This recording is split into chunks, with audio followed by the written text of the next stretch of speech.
Hi student, ini adalah lanjutan kuliah sintesis obat. Dalam proses sintesis ada 3 prinsip yang dikenal, yaitu kemoselektivitas, regioselektivitas, dan stereoselektivitas. Kemoselektivitas adalah perubahan berbasis pada gugus fungsi, regioselektivitas adalah perubahan berdasarkan produk isomer, sedangkan stereoselektivitas adalah produk stereoisomer.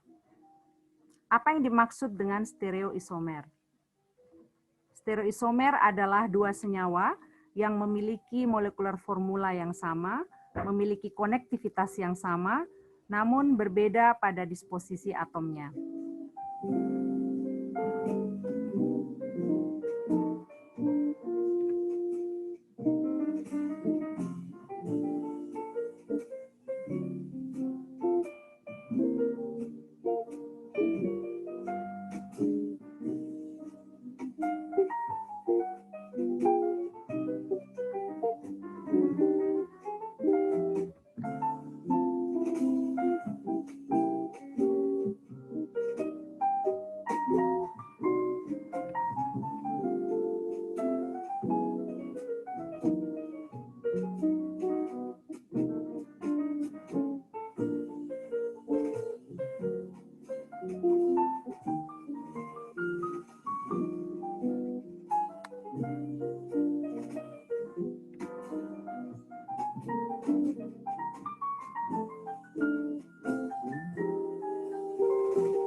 Jadi ini ada 4 senyawa yang memiliki kemiripan struktur, namun jika kita perhatikan sebenarnya senyawa ini memiliki konformasi yang berbeda-beda. Misalnya gugus hidroksil pada senyawa 1 dan gugus hidroksil pada senyawa 2 memiliki konformasi yang berbeda. Di sini hidroksil pada senyawa 1 memiliki konformasi alfa. Dilihat dari sudut disosiasinya yang kurang dari 90 derajat, sehingga terlihat dari arah depan. Sedangkan konformasi hidroksil pada senyawa 2 itu adalah konformasi beta, ditandai dengan ikatan yang putus-putus, itu terlihat dari belakang dengan sudut disosiasi lebih dari 180 derajat. Demikian juga senyawa atau gugus fungsi hidrogen pada senyawa 1 dan 2 itu memiliki konformasi yang berbeda. Nah, kedua senyawa ini disebut superimpose atau dua-duanya bisa diletakkan berimpit dan memiliki kekuatan sebab memiliki konformasi yang berlawanan arah. Sedangkan pada senyawa 3 dan 4, jika kita berikan cermin, maka terlihat bahwa keduanya saling hadap-hadapan, namun memiliki konformasi yang sama, di mana gugus hidroksil pada senyawa 3 dan 4 memiliki konformasi alfa, terlihat dari depan, sedangkan gugus hidrogen pada senyawa 3 dan 4 itu memiliki konformasi beta, terlihat ke arah belakang. Nah, kedua senyawa ini kita sebut sebagai senyawa yang non-superimposable.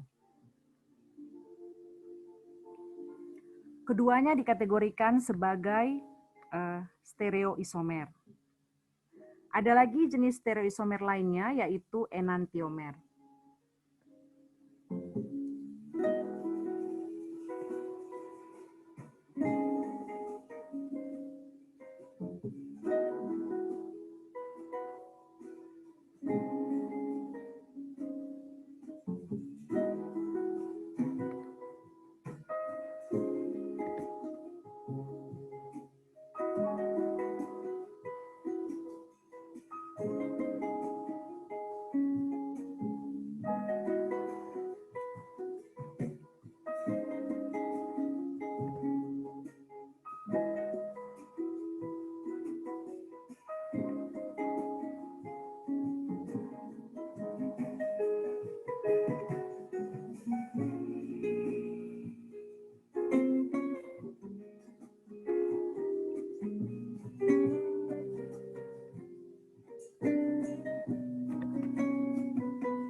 senyawa ini 5 dan 6 itu jika dihadapkan pada mirror atau cermin memiliki konformasi yang berlawanan.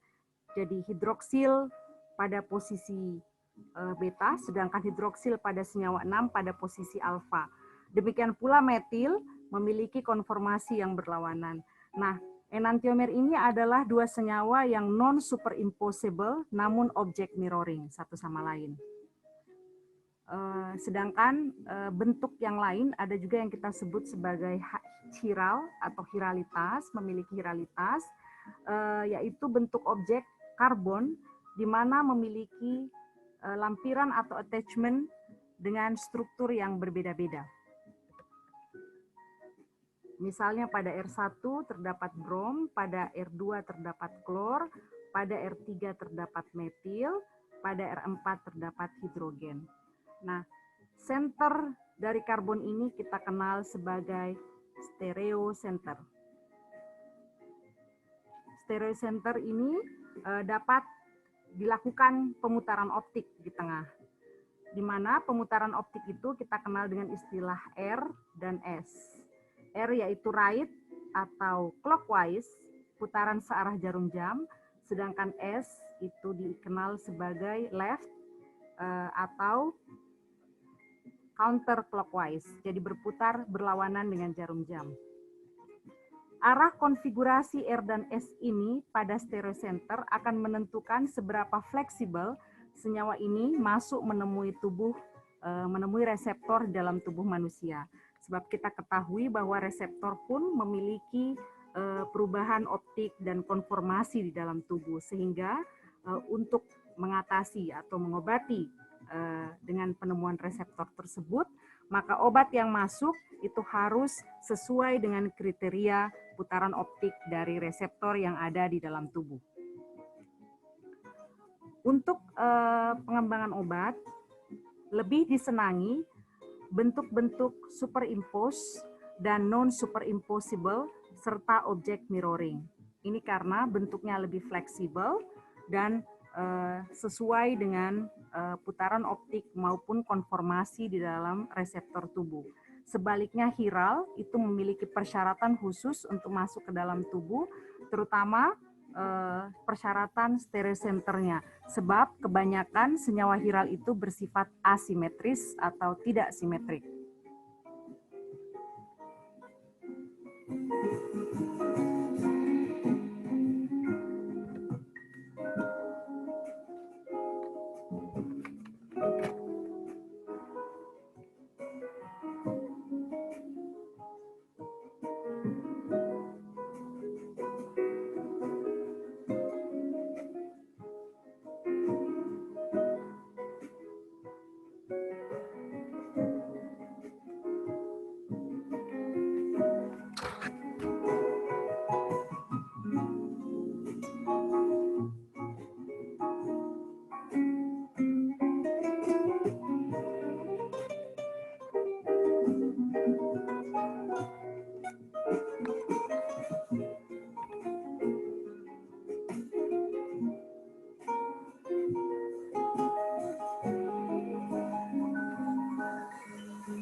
Untuk mengenali putaran konfigurasi R atau S di dalam satu senyawa atau struktur chiral, maka itu prioritasnya adalah berbasis pada molekular massa.